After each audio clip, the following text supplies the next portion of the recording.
AFP, y antes de que me contesten quiero mostrarles lo que dijo la propia Asociación de AFP al respecto. Escuchemos. Mira, el texto constitucional deja amplio espacio para un diseño del sistema de pensiones, dentro del cual caben los privados. ¿Cómo específicamente van a trabajar en el nuevo sistema? Está por determinarse. Se ha dicho en todos los tonos que los fondos que hoy en día están siendo administrados seguirán siendo administrados por las AFP. La pregunta de verdad es qué va a pasar con las nuevas contribuciones. Y en esto creemos que para que el sistema tenga la legitimidad necesaria, es muy importante que en la reforma se respeten los atributos que más valoran las personas. Y en esto incluimos la propiedad individual de los fondos, la cual incluye la posibilidad de heredarlos, y la libertad de elegir quién los administra. Y que en esta libertad pueden haber administradores públicos, privados o nuevas entidades con la autorización de los reguladores. Se habla mucho de darle legitimidad al sistema.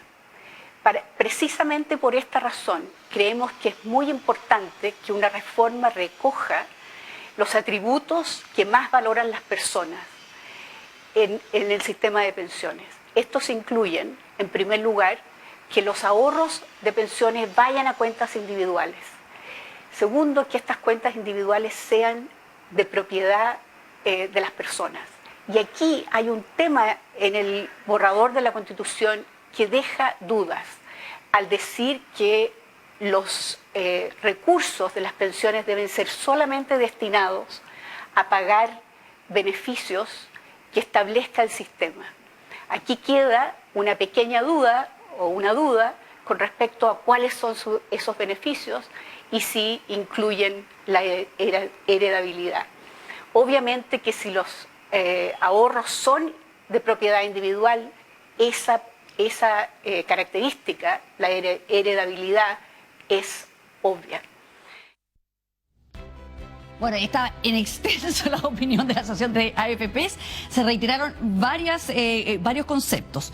Primero, ¿es verdad lo que dice la presidenta Alejandra Cox en relación a que los fondos que están en las AFPs actualmente, lo que tenemos cada uno de nosotros, nuestras cuentas de ahorro, no las van a tocar? O sea, la regla de expropiación que tiene el propio texto constitucional dice bien claro que hay que pagarle el precio justo a los expropiados. Si es que se quisiera expropiar el fondo de pensiones, sería una expropiación, eso vale 240.000 millones de dólares aproximadamente. Pero entonces, si el precio justo es otro.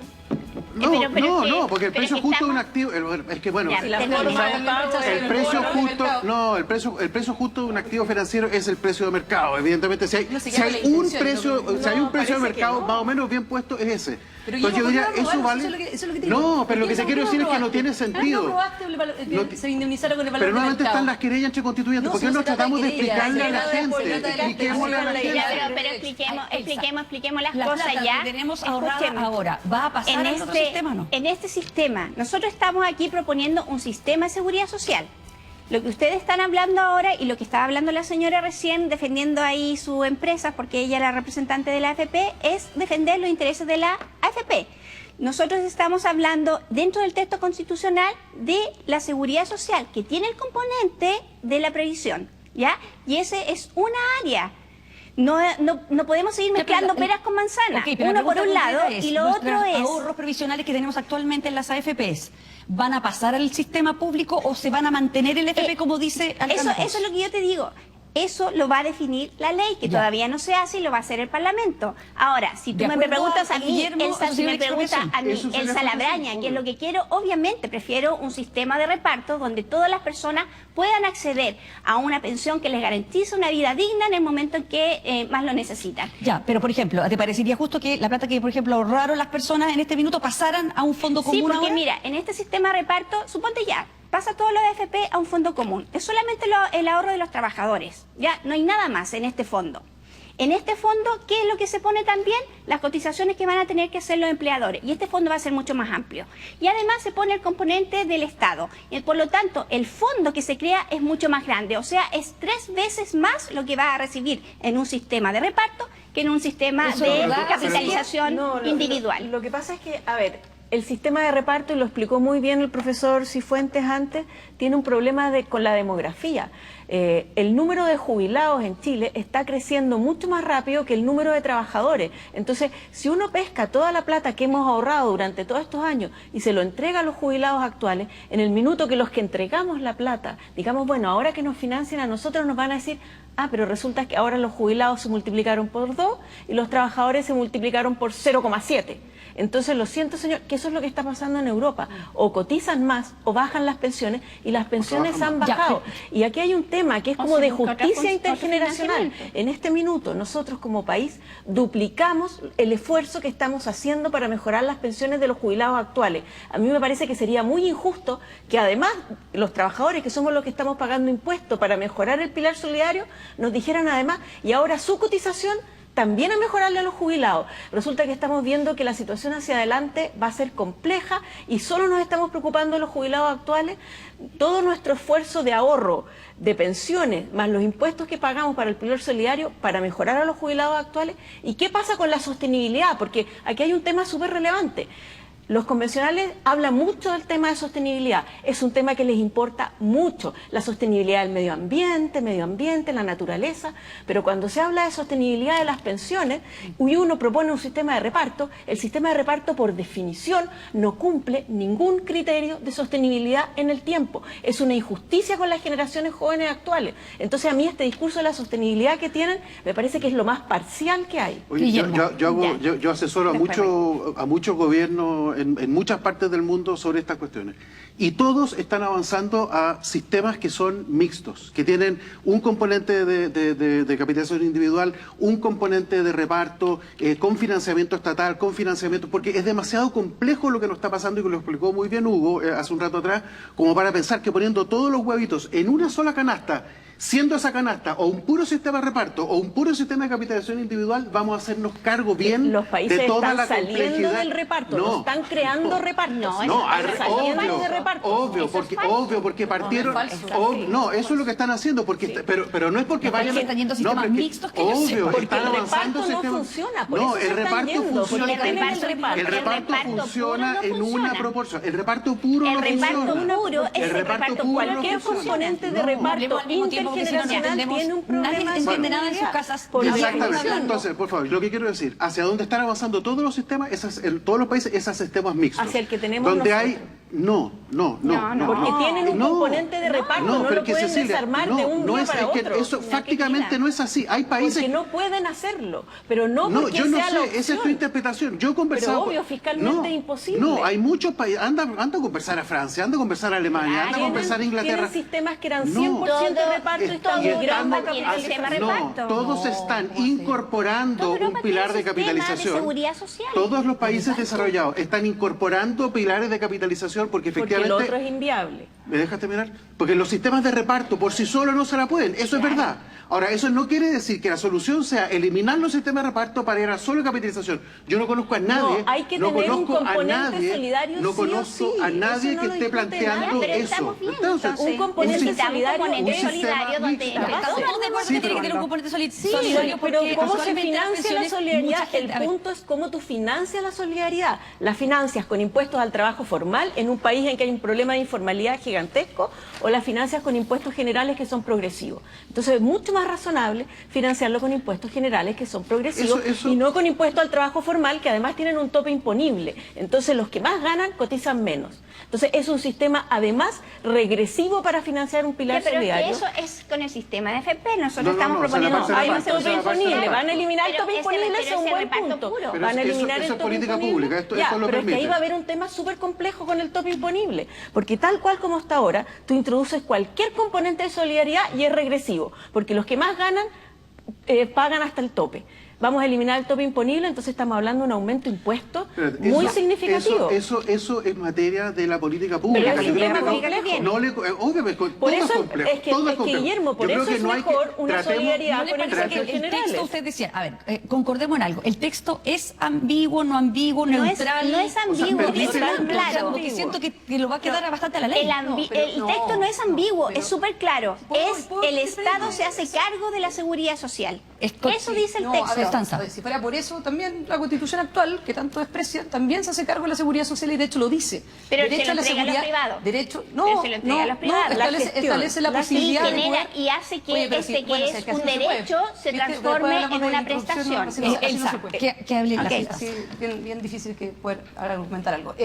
A ver, lo que hoy día dice, y da lo mismo, porque también no se trata de una defensa, pero para que ser muy clara, establece el derecho a la seguridad social y establece que pueden existir instituciones públicas o privadas que administren, ¿cierto?, o que bien entreguen prestaciones. Y está obligado el Estado a tener que preocuparse de eso. Que el párrafo de la actual Constitución es chiquitito. Sí, es súper chiquitito y es bastante más claro que esto que está acá. Ahora, el gran punto, y de nuevo insisto, las cosas es lo que está establecido y lo que se rechazó. Y eso no es menor lo que se rechazó. Y eso no tiene que ver con una rencilla política de uno del otro. No, Guillermo, esta cuestión tiene que ver con lo que fue rechazado y la razón de por qué fue rechazado. Porque de hecho Elsa hizo el punto y dijo, no, yo quiero un sistema de reparto, quiero un sistema público, no quiero que los privados se metan acá. Oye, válido. Pero entonces, digámoslo, reconozcámoslo directamente. Pero y se rechazaron cuatro cosas. No es Insisto, se rechazó la libertad de elección entre privado y público. ¿Por qué no dejarlo? Se rechazó que las personas fueran dueñas de sus ahorros previsionales. Se rechazó que fueran heredables. Se rechazó que existiera una prohibición por parte del Estado de poder pegarle un zarpazo a esos ahorros. Eso se rechazó. Y lo que está establecido acá es un sistema de seguridad social público. No dice, no estatal, pero oye, mira el resto del texto. Miremos el resto del texto. Cuando habla de público, básicamente lo hace equivalente al tema estatal y establece como principio la solidaridad, es decir, las bases para un sistema de reparto. Ahora, ¿cuál es el problema real? ¿Cuál es el problema real? ¿Cuál es el problema real del tema de las pensiones? Es que son bajas. Y el gran problema de establecer algo como esto es que deja una inseguridad tremenda hoy día a los trabajadores. ¿Por qué? Porque acá el texto sí lo dice y es clarito. Se va a financiar este sistema nacional público ¿cómo? No solamente con rentas generales, con impuestos que pagamos todos los chilenos, sino que también con las cotizaciones. O sea, tu 10%, tu 11% que hoy día se va a tu propiedad, se va a ir a este sistema público. Y vas a tener que eventualmente tener un ahorro sobre eso, pero ese 11%, ese 10% no es tuyo. Eso es lo que estamos haciendo en este instante con el pilar solidario. Eso del 10%, es que ¿sabes lo que pasa? Que yo creo que, yo creo que no hay que meterle miedo a la gente donde no hay ¿Cómo ningún... que no se lo dice? No, lo del 10% no lo dice. No, pero dice lo de las cotizaciones. Lo dijo el subsecretario de Previsión Social. Pero mira, el que tiene que decir algo, en este caso, si que se aprueba esta Constitución, va a ser la Cámara de Diputados y Diputadas, no lo que dijo el subsecretario o el Congreso de Diputados y Diputadas. Pero entonces yo creo que ese Congreso va a tener que decidir efectivamente qué es lo que va a ocurrir. Yo diría que este texto que está acá es perfectamente compatible con que existe un 10% que vaya todavía a cuentas individuales, o puede ser 8, puede ser 12, efectivamente eso la democracia tendrá que irlo definiendo. Eso no lo dice. No lo dice. Pero no le metamos miedo a la gente, porque esto yo creo que lo peor que podemos hacer, en particular... Pero una pregunta se lo acabas de leer. Vamos a tener vamos a tener unas cuentas que van a ser aportes, ¿no es cierto?, individuales de nosotros y otras partes que van a ir a un sistema... Eso no se sabe. Yo creo que es compatible. Eso que tú dices, esto cabe acá perfectamente. Eso se rechazó 18 veces. Y seguridad social, ¿qué dice? La ley establecerá un sistema de seguridad social que otorgue protección en caso de enfermedad, vejez, discapacidad, supervivencia, maternidad, paternidad, desempleo, accidente del trabajo, enfermedades profesionales y en las demás contingencias sociales o falta o disminución de medios de subsistencia o de capacidades para el trabajo. En particular, este sistema asegurará la cobertura de prestaciones a las personas que ejerzan trabajos domésticos de cuidado. Se refiere, Constanza, eso a es otro seguridad párrafo social. Que dice que le va a corresponder al Estado definir la política de seguridad social y va a ser financiada por trabajadores, empleadores a través de cotizaciones obligatorias. Pero es el lo que ya sistema de ocurre. pensiones de Chile hoy día es financiado de esa forma, ¿sí o no? Es lo que ocurre El en este sistema de pensiones instante. de Chile hoy día ¿Por pensión obligatoria? No, el sistema... Obvio que sí, pero se va a tu cuenta, vos. No. Es tu ahorro, güey. ¿Ah? Pero obvio que sí. Son cotizaciones obligatorias, pero se va a a tu financiar. cuenta, a tu una cosa. ahorro. ¿Y dónde está el empleador? Pero va a solidaridad. No, el empleador no aporta nada. Ok, va tu cuenta, Constanza, pero ¿qué pasa? Igual la pensión es mala. Efectivamente. Hay personas que cotizan toda la vida y es mala la pensión. Entonces, ¿cómo resolvemos el problema? Es que ese es el punto. O sea, yo creo que ahí tiene que estar el foco. Y esto no lo soluciona. En ningún caso lo soluciona. Por el contrario, lo va a agravar. Lo va a agravar con el tema de los impuestos y la cotización normal. ¿Cómo lo solucionamos? ¿Cómo lo solucionamos? Bueno, qué bueno que reconozca que terminó mal, porque de hecho tuvo un ejemplo de eso. Ahora, vamos, ¿puedo ir al punto de la...? No, si la causalidad está clara. Si no, me eché la culpa a nosotros. Es que el punto de la gente, ¿va a mejorar o no? Por eso, lo mejora sustancialmente porque el aporte y el fondo que se crea para pagar pensiones es mucho más, o sea, es un reparto grande. Para ti. Es un reparto. Este aporte que va a hacer los trabajadores, que en este momento hay, va a ser complementado con el aporte de los empleadores y también con rentas del Estado. Por lo tanto, las empresas públicas, que espero que en algún momento sí se activen en el país, vayan a hacer el aporte a este fondo. Pero piensa solamente en lo que pasaba con el 10% de Codelco. El 10% de Codelco que iba a las Fuerzas Armadas. Con eso se financiaban todas las Fuerzas Armadas. ¿Por qué no un 10% al Fondo Público de Pensiones? Evidentemente el Estado va a tener que cubrir muchas cosas, pero en esta Constitución tiene que cubrir toneladas de cosas. Entonces yo no sé si alcanza el plata para todo. Esa es una duda que tengo. Mira, yo creo que si logramos poner los recursos que están en este momento en el cobre y que se lo llevan las empresas transnacionales, obviamente si podemos financiarlo todo. Sí, no, yo creo que hay que focalizarse bien cuál es el tema relevante.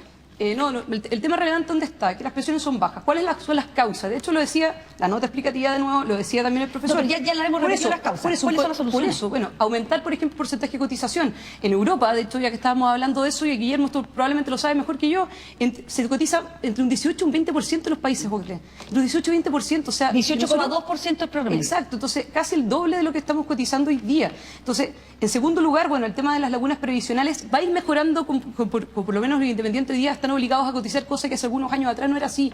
Va a ir mejorando, pero hay lagunas previsionales. Y por supuesto que la informalidad. Y a mí yo temo, ¿cierto?, que si es que establecemos que esta cotización se vaya a terminar yendo a este sistema público, más los impuestos generales para poder financiar el sistema, finalmente puede subir la informalidad. Y si sube la informalidad, las personas van a quedar fuera de esta red de seguridad pública que va a ser financiado. ¿Cómo se financia? Guillermo, ¿cómo incentivar precisamente que la gente cotice más, los informales, la gente que incluso en Chile como que no hay ningún incentivo tampoco para declarar lo que tú realmente ganas porque te quitan beneficios sociales por otro lado? Entonces, ¿cómo hacer que esas personas realmente coticen por lo que ganan y que coticen? Es un gran tema. Nosotros lo hemos trabajado harto. Yo en un curso que hago discutimos eso. Es difícil. Requiere una cosa que este Estado no hace, que es efectivamente forzar a que las empresas paguen, a que los trabajadores, a que los trabajadores independientes paguen, una cosa que costó. Fíjate, eso se aprobó en el 2008. Y recién estamos ahora en la fase de transición. Entonces, este es un Estado que tiene que ponerse los pantalones, así se decía antiguamente, ¿no es cierto? Y hacer que aquellas personas que están obligadas a cotizar, que coticen. Yo creo que eso es una cuestión que no está acá, pero que va de la mano, yo diría, con una mejora sustantiva del sistema.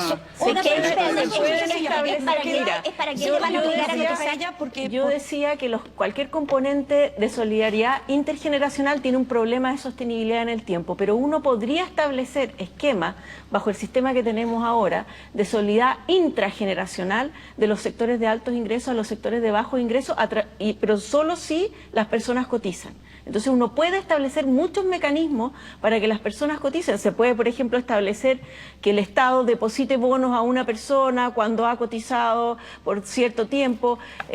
Yo participé en el programa de José Antonio Kast, habíamos propuesto esta política de que el Estado le depositara $1 millón de pesos a cada chileno que nace, que se hace acreedor de eso solo después de cotizar cierto número de años. O sea, uno puede establecer muchos incentivos a la cotización que creo que son necesarios para que la gente perciba. Efectivamente, yo creo que hay una causa que no se menciona en la nota respecto a las bajas pensiones y cuál es la causa, y una de las causas más importantes es la falta de educación previsional. Ahí tenemos un problema muy serio.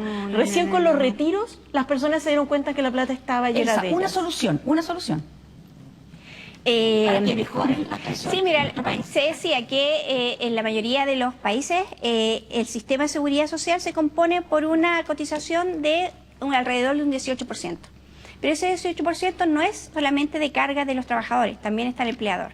Por lo tanto, todos aportamos a este fondo. Pero es que en este momento no está esa parte. ¿Pero quién hace el Pero espérate, no, déjame terminar. Quien sea, da lo mismo lo que diga la ley, si lo Entonces, paga. si da lo mismo, Relájate, da lo mismo. chica, Si da yo lo te estoy mismo, pero explicándolo, ¿no? Pero si da lo mismo que sea... Ahora, el espérate, Espérate, ahora que no engañen déjame diciendo terminar. es que lo va a pagar el empleador, eso es un engaño a la gente. Chica, No mira. educamos con eso. Respire. Al decir, no, esto no se Lo que pasa preocupe. es que cuando Lo hablamos vamos a de pagar el favor, empleador. que no acaba de hablar ahí, sí, Por pues, así que favor. Ya, pero mira, lo otro es cómo incentivamos a que la gente quiera cotizar. ¿Ya? Y quiere aportar al sistema. Obviamente, con el sistema de AFP la gente no quiere aportar porque sabe que su jubilación va a ser miserable, porque el sistema de AFP no solamente que entregue malas pensiones porque hay pocos fondos, hay muchos fondos. De hecho, con los fondos de los trabajadores es que se financia la banca, y es que se financia el retail, y es que se financian los grandes empresarios. Entonces, no es solamente el tema del fondo, sino que también es cómo se distribuye estas platas. ¿Ya? Y ahí hay un gran problema, porque a nosotros nos dejan las pérdidas, pero las ganancias se las llevan los empresarios. Y ellos sí pueden hacer las inversiones que, por ejemplo, el Estado requiere para hacer a la industria, generar más trabajo y hacer un círculo virtuoso donde la gente sí quiera aportar con su trabajo a un sistema. Ya, les voy a preguntar otra cosa.